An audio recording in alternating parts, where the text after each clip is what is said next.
Chaos.radio. Music, podcasts, entertainment.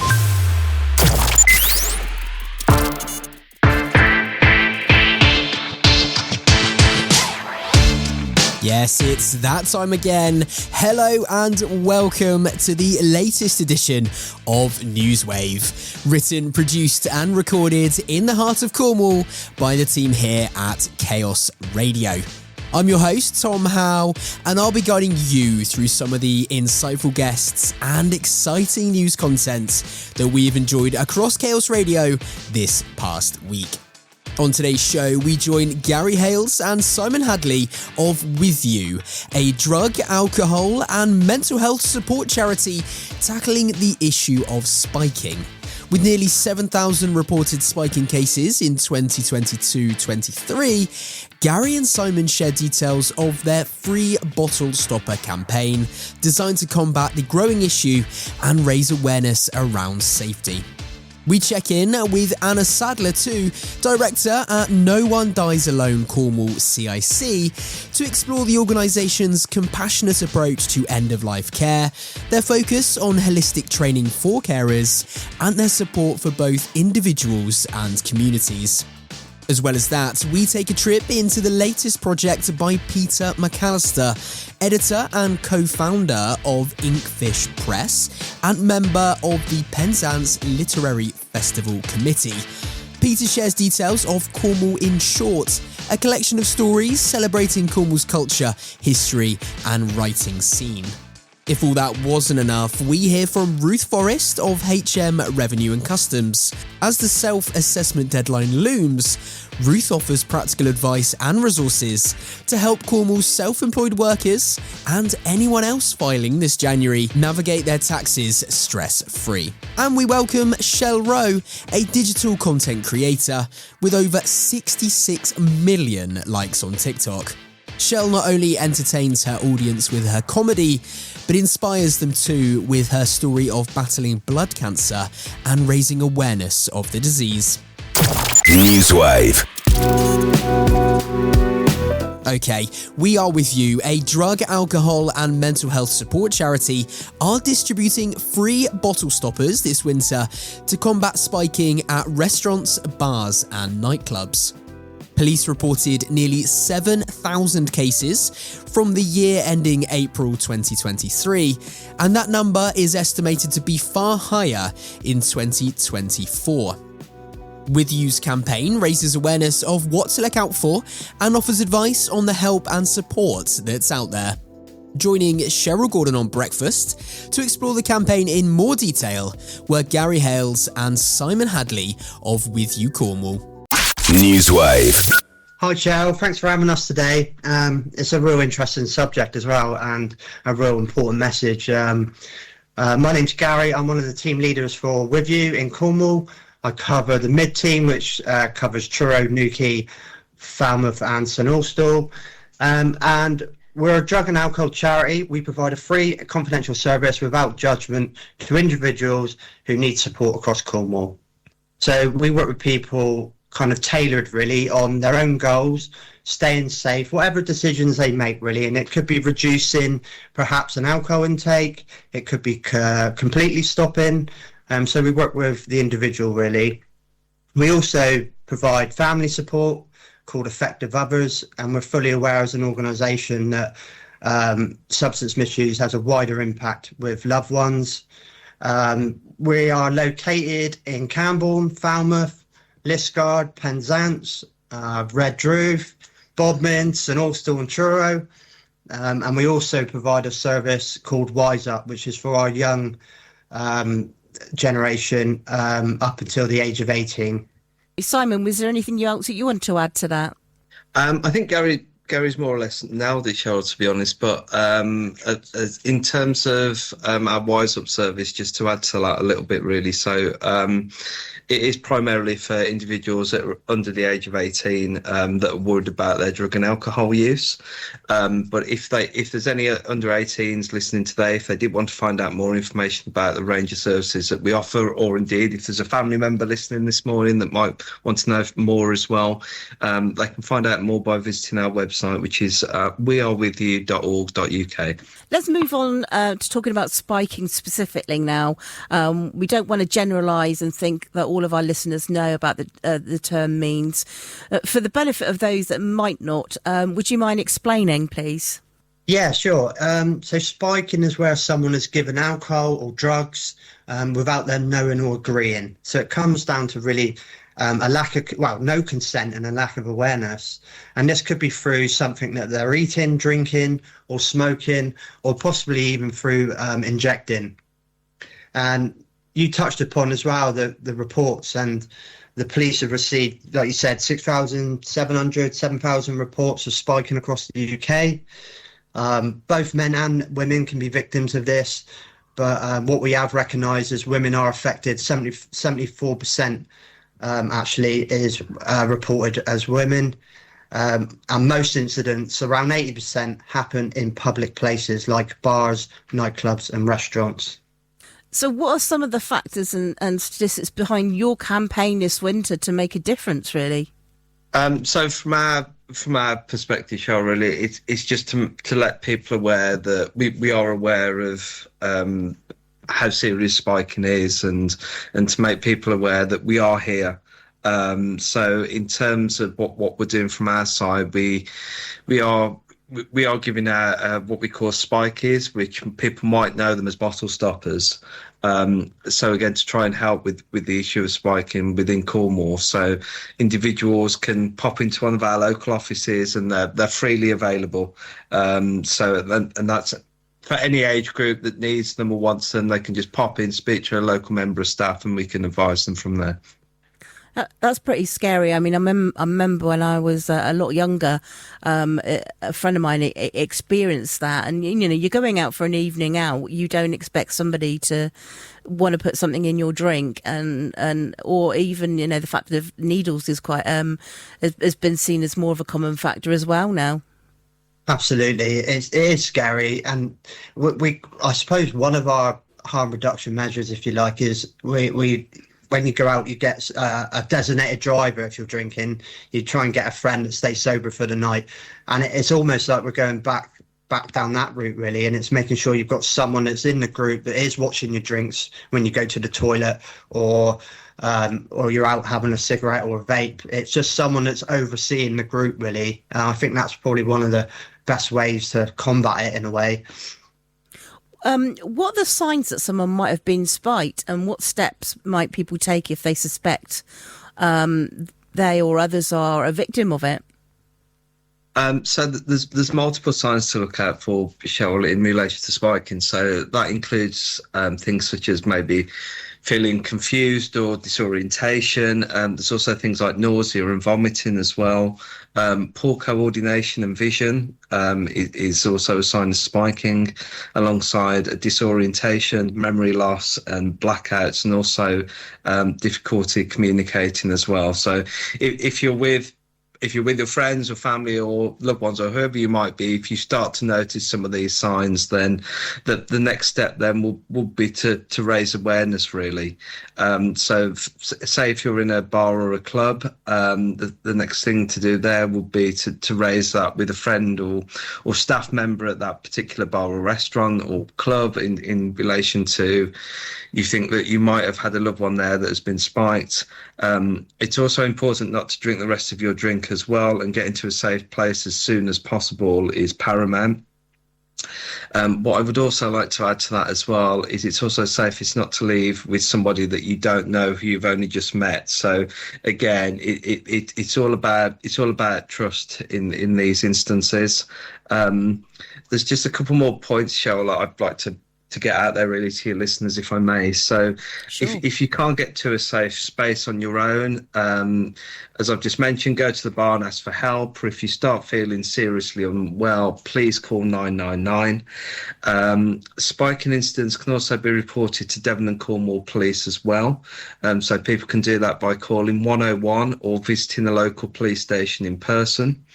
And the additional support is also available through the sexual assault referral centres as well. So they commonly use the acronym SARC. So you might see acronyms online or when you read up about this as well. So that's what they refer to. And individuals can locate their nearest SARC by searching for their location on the AHS website. And just to add as well, which I think is really, really important to note, is that for those in need of confidential support, the charity Victim Support also offers free advice as well. And their free phone number is 0808 168911.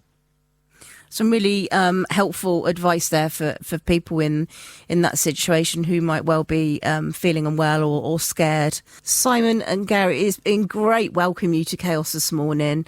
Can you just before we leave, can you just remind our listeners where they can find more information about With You, please? Of course. So to find out more information about our charity, you can visit our website, which is wearewithyou.org.uk.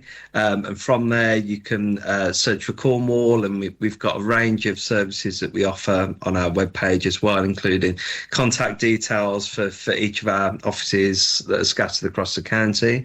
If you'd like to give us a call, our contact number is 0333 200 025, and from there you can speak to a member of the team, and all our calls are confidential. They're free and confidential. So if there is anybody out there listening this morning who's got a loved one out there or may be facing challenges themselves, please get in contact with us and we'll be able to help. NEWSWAVE. Thank you, Cheryl, and of course to Gary and Simon as well. We're going to stay with The Breakfast Show now and introduce you to No One Dies Alone Cornwall CIC, a community interest company committed to transforming how we approach end-of-life care.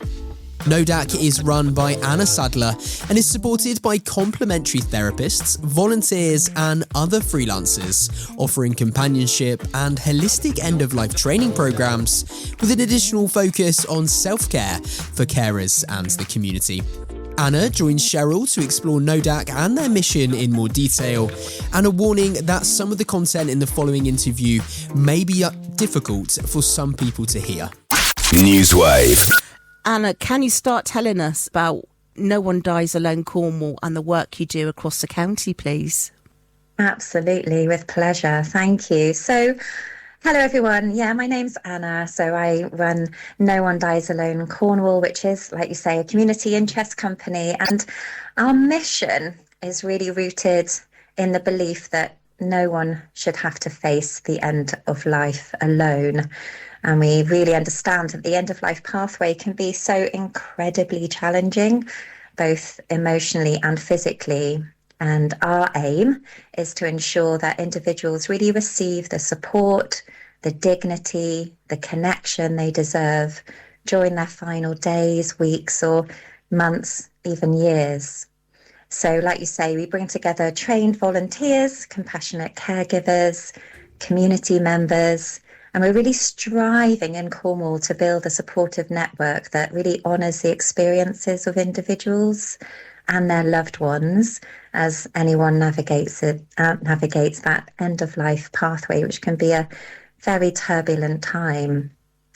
So in terms of what we're doing across the county, we have a few offerings going on, predominantly in 3 ways. So as you mentioned, we are offering a holistic education course, and that's called Tender Loving Care, Caring for the Dying, really focusing on providing training for anyone with a good heart, whether you're a healthcare professional, a caregiver, a family member or a friend, or someone who would just simply like to sit and be alongside someone at the end of life, like a companion. So that's one thing we do. I can tell you a little bit more about that later.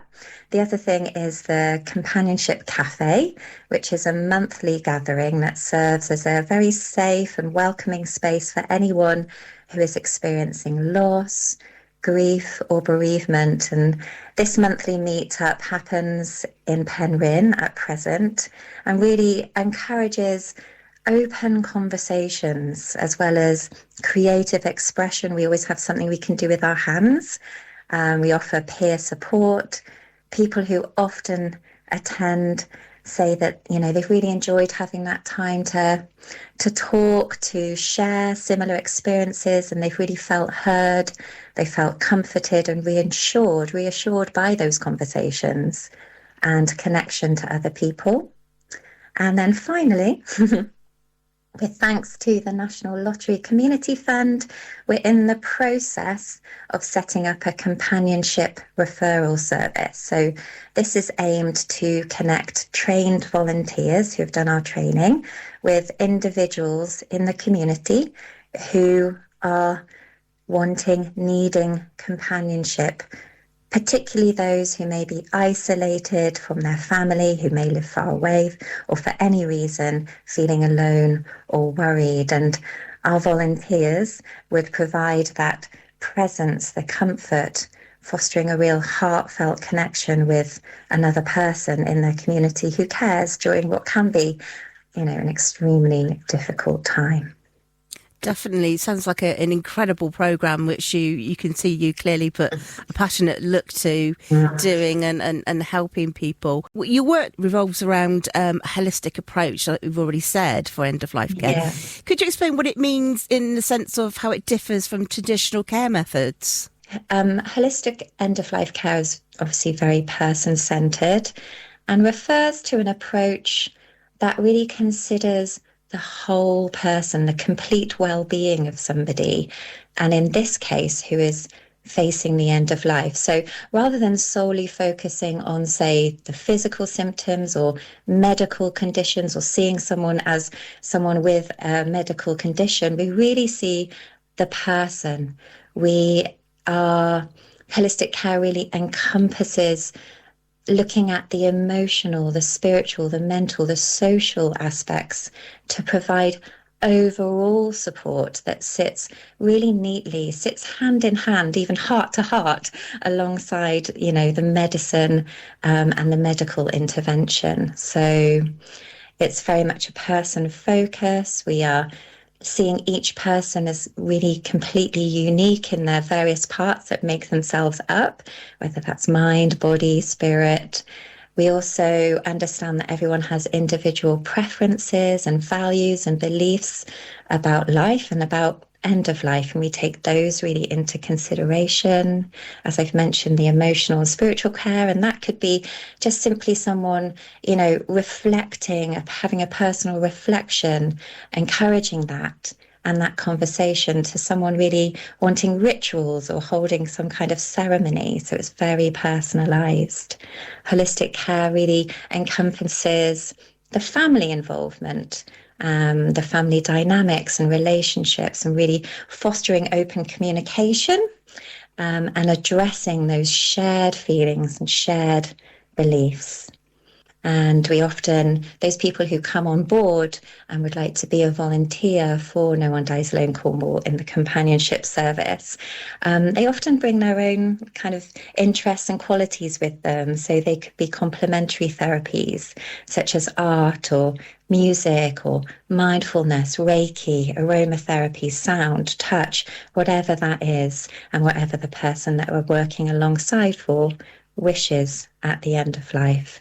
And of course, we're creating a supportive environment, an environment that promotes relaxation, dignity, respect, and it really allows a person to feel safe and supported on their journey. What advice would you give to someone considering reaching out for support or exploring end-of-life care? Get in touch. would be something to do. If you're interested in becoming a companion at the end of life, then, you know, we give you that first kind of bridge to doing so.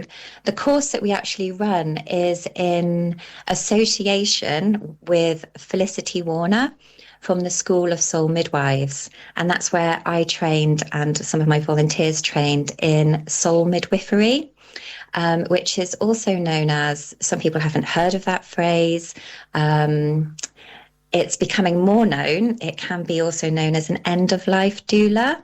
So we have doulas at the beginning of life, those kind of advocates for people who are giving birth, and it's very similar for the end of life. So that's what we're offering. So yes. Exploring end-of-life care, connect with others, really engage with the support groups that are out in your community. Come to the Companionship Cafe and have a chat with us about how you'd like to consider supporting somebody at the end of life. There's obviously we're just working hand in hand. NODAC are working hand in hand with the already incredible work that's going on in the community at Hospice Care Cornwall, Marie Curie, Macmillan, ProMass, NHS, the partnerships, we're really working together. We're just one cog in that wheel, and we're all doing our part for end-of-life care. So, consider coming on one of our trainings, and we'd love to see you. NEWSWAVE. Thanks again, Cheryl, and to Anna too, of course. Join Cheryl for the Chaos Breakfast Show every weekday from 7 until 10, when you can expect daily guests, the latest news, and interviews from across our community. Now, joining Janice Rose this week was Peter McAllister, editor and co-founder of Inkfish Press, and a dedicated member of the Penzance Literary Festival committee. Peter joined Chaos Radio to discuss his latest project, Cornwall In Short, a captivating collection of stories that shine a light on Cornwall's rich culture, history, and contemporary writing talent. NEWSWAVE. First of all, Peter, can you tell us a little bit about Inkfish Press and how was it founded? Yeah, definitely. So Inkfish is a website which seeks to find the best writing from all over the world. Myself and Kate Horsley, fantastic writer and very good friend, decided that we wanted to set that up probably about 18 months ago. So we started looking for writing from, as I say, from all over the world, and also artwork from talented artists, and put it all together into a first edition just over a year ago now. And we had a really good response to it. So since then, we've had 3 more editions that we launched online.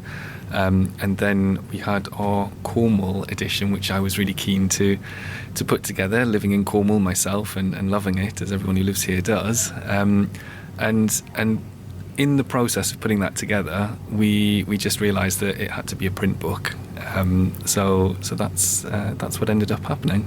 So as well as being a super talented co-editor, you're also studying for your PhD, aren't you? I am, yes, yeah. I'm at Exeter University, started in September, and really, really loving it. Lots and lots of reading at the minute. Oh, it's a hardship, isn't it? I'm trying to factor in exercise to kind of balance things out. So I've recently downloaded a load of books on Audible and go out with my headphones on, walking around. I live in the bay of St Michael's Mount, so it's a lovely place to go walking, and I can tell myself that I'm actually working on my PhD as I'm listening to lovely books. Oh, I love that. So tell me, what inspired you to compile the collection of stories specifically about Cornwall? Obviously your love, but there must be more to it than that. I think we've got such a rich heritage of kind of artistic brilliance in Cornwall, and having met some of the writers through doing the Penzance Lit Fest, I just felt like we needed to do a Cornwall edition. There's just some incredible writers all around the county doing work that I just really admire, and I just really wanted to kind of shine a light on that, to be able to show some of the talent that we have out there. And when we put the call out for the edition online, we got an even better response than I could ever have imagined. So we ended up having, writers like Tim Hannigan and Claire Howdell, Adrian Markle, Rob Magnuson-Smith, all sending stories in. Jackie Taylor, Catherine Stansfield, Emma Timpany. These were huge names, and we were just blown away that they were so happy to be involved, and we're so thankful to them for doing that as well. So with all these people sending their stories in, what was the process like for selecting the ones that went in the book? So we, Kate and I, kind of read everything each, so we didn't kind of separate things off. So we had to go through a kind of a double approval process. So we stripped out names where we could. Obviously that wasn't always possible, but we read everything and we kind of gave a yes or a no to each other, and everything that's in the book was obviously a double yes. But we had an awful lot of work come in, and the standard was just so incredibly high that it was tough, but someone's got to read it. So, So is there going to be a Cornwall In Short Part 2, do we think? Oh, possibly. I wouldn't say no. I would love to make it a semi-regular event. We'll see. So how do you approach a day in the life of a writer? So I read somewhere, and I'm so annoyed at myself for not remembering or writing down who it was who said this, but I think it was either George Saunders or Stephen King said, if you can get up in the morning and make the very first thing that you do writing 1,000 words, then your day will go from there, because you've put that at the very, very beginning of your day. You've made it the most important thing. Subconsciously, everything else comes after that.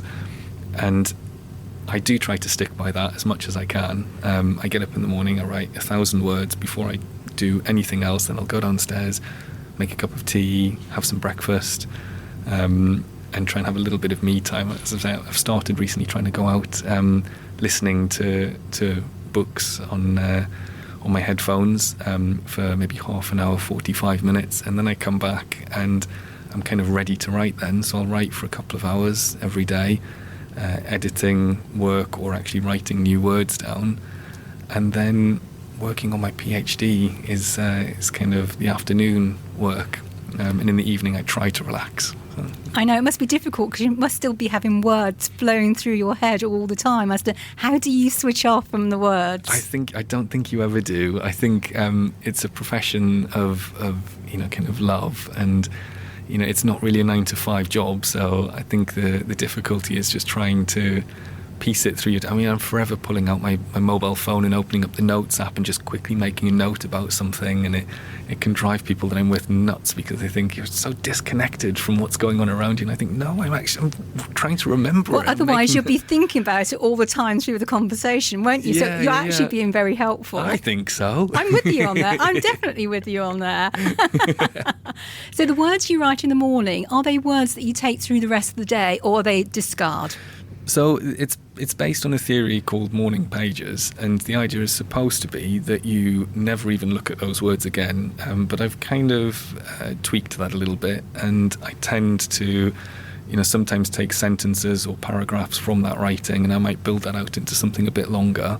But it is mostly just my own thoughts, and a lot of it's gibberish. It's not kind of structured writing, but it's a way of kind of getting things moving, and most of all just making something to do with writing the most important thing of my day. And I think that does reset things in my head as a writer. I feel like I need to do that first and foremost, and then everything else does kind of take second place to that. So do you normally work on one book or one piece of writing at a time, or do you multitask? So I'm a short story writer, and my PhD is looking at how short stories can be gathered together into a collection that could act as a novel. So with that in mind, I tend to work on shorter pieces at any one time. But I do have some amazing friends from my master's programme who offer feedback on stories that I've written, and they're very generous with their time. We try to exchange work as often as we can. So sometimes I'll get feedback from people, and then I probably won't amend a piece straight away. I'll kind of sit on it for a little while, think about their feedback, and I'll start working on something else, and I'll come back to it at some point, and I'll still have all their notes on it, and then I'll do a final edit of the piece. And I don't know that you ever really finish a story. I think you're forever tinkering with it until it's published. You mean to deadline? That's the finish, isn't it? Well, even then you're still looking at sentences saying, oh, I could have changed that word, I could have done this, I could have changed that. But once it's published, it's published. So with regards to feedback, I take it you have to be very careful who you ask for feedback for. It has to be quite a trusted friend or colleague.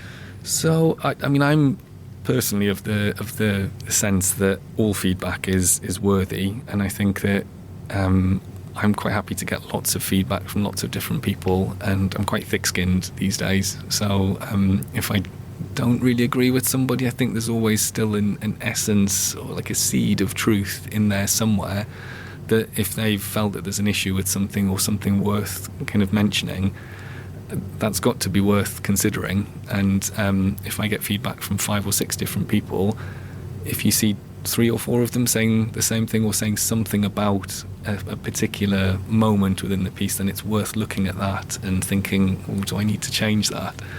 I'd love to just get positive feedback, but it helps us grow, doesn't it? Yeah, exactly. It helps us grow. Yeah. What do you hope readers will take away from this celebration of Cornish writing talent?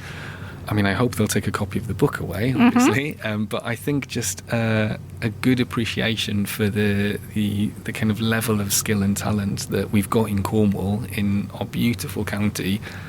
They can produce beautiful works of art in literature, and I think it's something to really be celebrated. And can you let our listeners know where they can buy the book and your website and social details as well? Yeah, absolutely. So if you just Google Cornwall in short, that should bring up a link that you can buy the book from. You can buy it from most local bookshops in Cornwall, but if you can't get to one of those, pop online to either Waterstones or Amazon and you can order a copy there. But as I say, that first link, when you Google Cornwall in short, that will bring it up, and you can buy it online there. If you Google Inkfish or look on social media for Inkfish, then we're on there. It should be hopefully nice and easy to find, because it's quite an unusual name. So exciting, Peter. Thank you so much indeed for that. It was such a pleasure chatting to a fellow writer on the programme. Oh, thank you, Janice. Thank you so much for having me. That's absolutely my pleasure. NEWSWAVE. Right, I'm Tom Howe and you're listening to NEWSWAVE on Chaos Radio. Thanks to Peter and to Janice there, who you can catch on Fridays from 1 until 4. Now, if you're one of the almost 50,000 self-employed people across Cornwall, you might be thinking about your self-assessment deadline coming up at the end of this month. If you've already submitted your tax return online, you have until the 31st of January to pay the tax that you owe. You may also need to file a self-assessment for other reasons though, not just for being self-employed. Joining me to break down the facts and tell us more about the help that's available was Ruth Forrest from HM Revenue and Customs, who we are delighted to welcome as a regular guest here on Chaos Radio.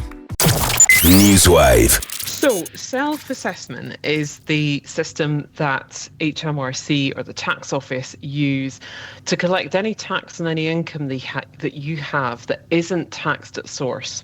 So for most of us, we go out to work, we do whatever we do for the 9 to 5, and it's our employers who take care of all of the messy tax bit.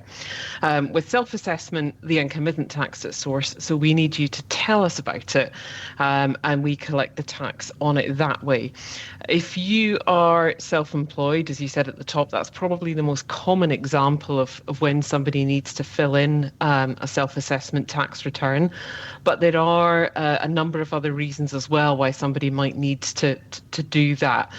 So things like, for example, if you receive rental income, if you are a partner in a partnership, if you receive certain types of foreign income, if you have an income over £150,000, these are some of the reasons that you might have to complete a self-assessment. And if any of that is applicable to you, you have until the 31st of January this year to file that return and to pay any tax that you owe on that. Now, I know it's January, it's a bit of a miserable month, and thinking about tax is probably not the most exciting thing on people's to-do list, but I guess we're here just as a kind of gentle reminder that 31st of January is the cut-off for that. We want to make sure that everybody does file it on time so that you don't get any late filing penalties or payment penalties or anything like that.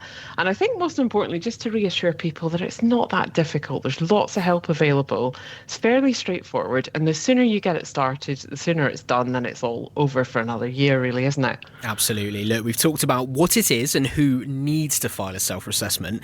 I know that, Ruth, I am a fine one, really, for leaving things until the last minute sometimes. What can you tell us are the benefits of submitting your tax return early?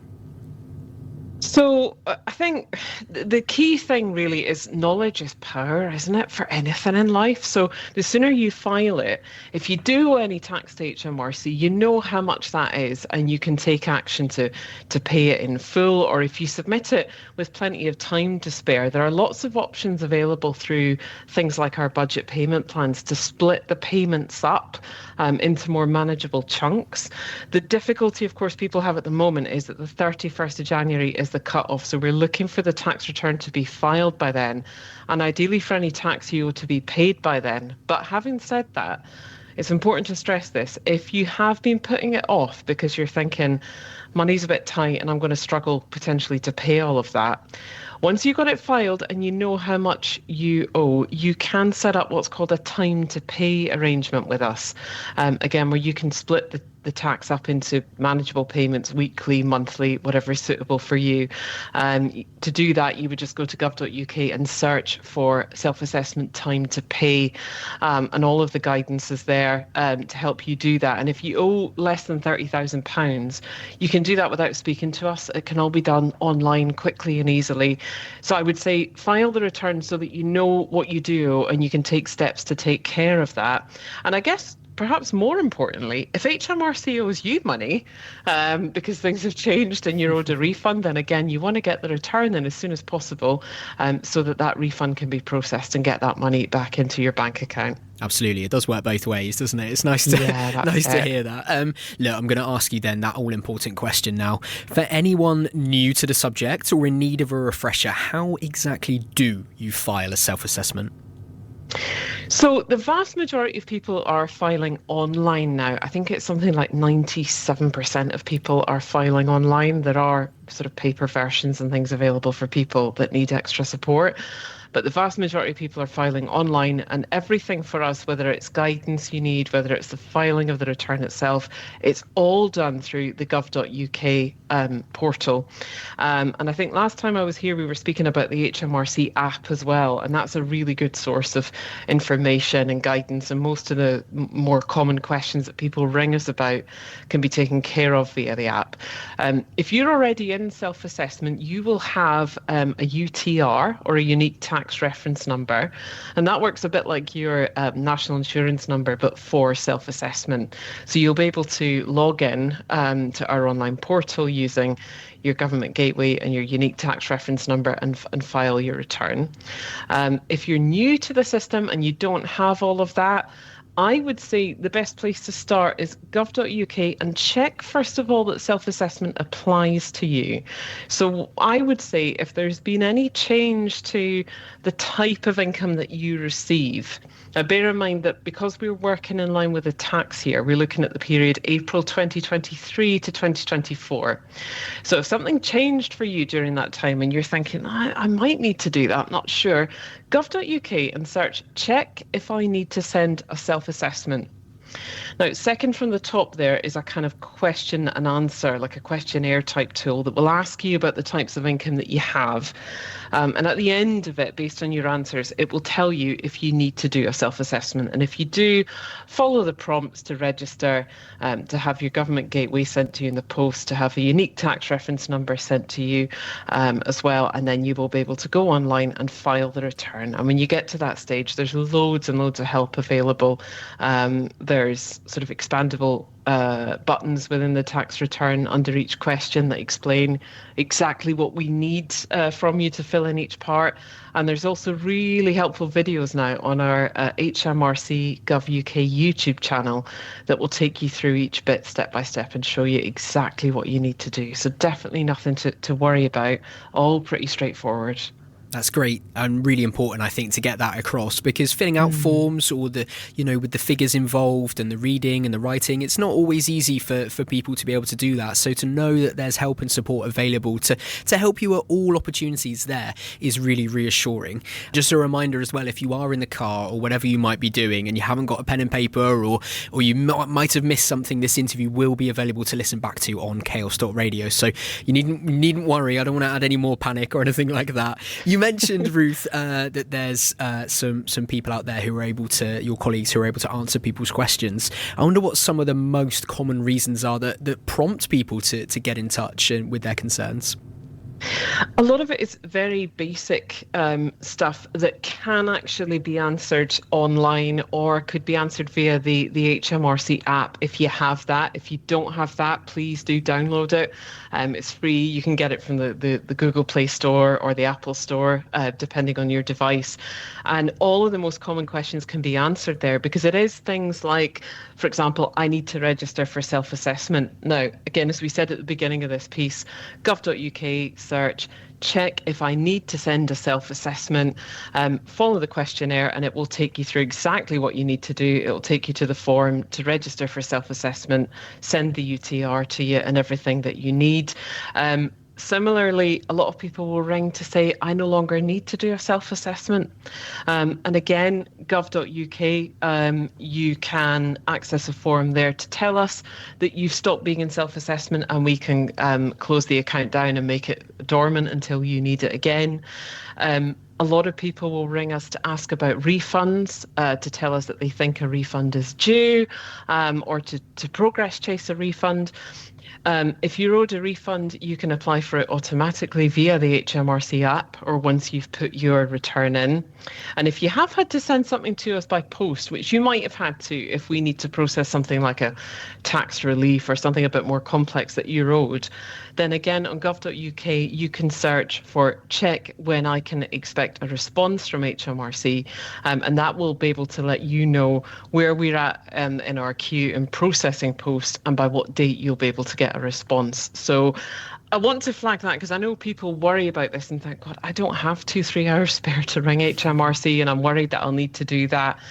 Of course, the contact centres are there for people who need them, but most of these things can be answered really quickly and easily on the gov.uk site. And also, we do have web chat available now as well. So if you need to speak to a human but don't necessarily need to ring, then that service is there for you to provide help and support as well. Excellent. Look, Ruth, it's been an absolute pleasure having you here on Chaos Radio again this afternoon.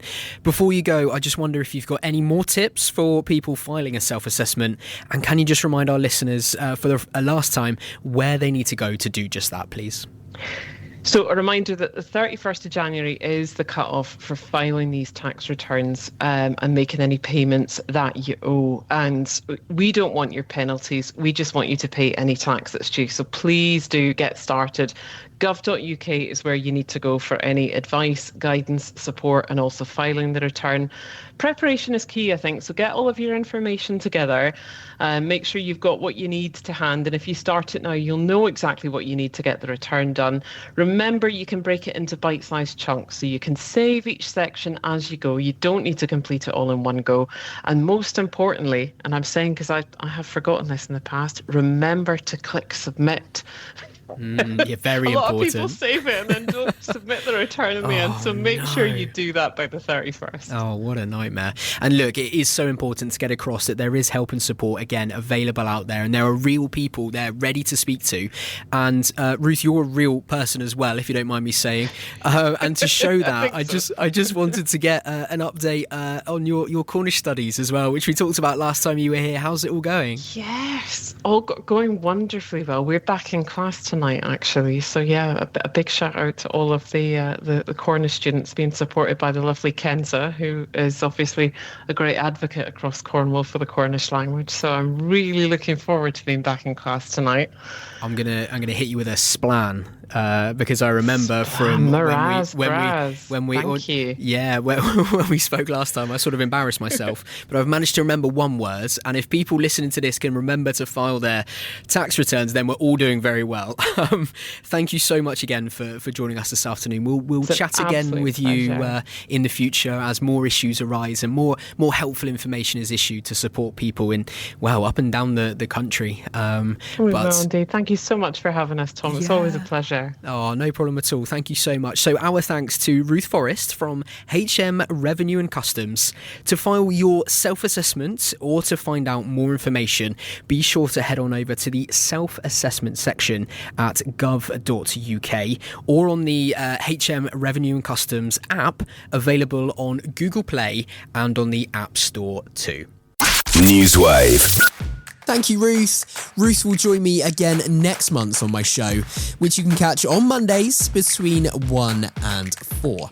Okay, our final guest of the day is Shell Rowe, a digital content creator with over 66 million likes across her TikTok platform alone, who joined Ross Lannan recently.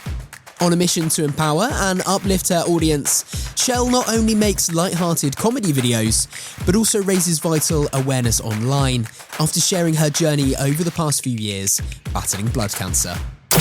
NEWSWAVE. Good morning, Shell. Hi, good morning. Good morning. Thanks so much for coming on to Chaos today. No, thank you for having me. No, it's a pleasure. It really is. Do you want us to start off by giving our listeners today a little introduction to, who you are, where you're from, that kind of thing? Yeah, sure. So I'm a content creator, mostly on TikTok, but also on Instagram. And as you mentioned, I kind of started making content when I got diagnosed with stage 4 non-Hodgkin lymphoma, which is a type of blood cancer. And it's just kind of spiraled from there. It ended up being my job, which was never the intention. I actually studied film and TV, but I just loved making videos and raising awareness so much that I do it full time now. That is such an insane story because never... when I have various guests on the show over the years, I always love the stories where people turn something negative into something positive, and the fact that you've, created this new career for yourself off the back of such a challenging few years is quite something, isn't it? Thank you. I think it was just it was such a difficult time. I really wanted to find some kind of joy in everyday life still, because I think when you're physically going through so much, you really have to nurture your mental health. And for me, it was really cathartic to be able to make these videos that were not only helping me to kind of compartmentalize and find something positive, but they ended up helping some other people as well. And then it just kind of inspired me to keep going. Yeah, absolutely. And I want to touch on the fact that when I first reached out to you and said, I'd love to get you on the show, have a chat, you said that you've got a bit of a connection to Cornwall already. Yeah, I grew up a lot in Cornwall because my nan and granddad lived there. So probably 4 times a year I would come down to Cornwall and have so many happy memories there. Oh, I love that. I always love it when, we get guests on that have just random connections to Cornwall that we never realised. So that's really sweet. I love it. Now, you mentioned there at the beginning there a little bit about, your career. You envisioned you were going down the kind of film and TV route. Tell us a little bit more about that, because I imagine the social media side of your career now you hadn't planned for. No, not at all. So at the time of my diagnosis, I'd actually just got into film school in California, which was a lifelong dream of mine to live in America. And about a week before I was meant to go, my girlfriend came in the house and she said to me, "You look like a man."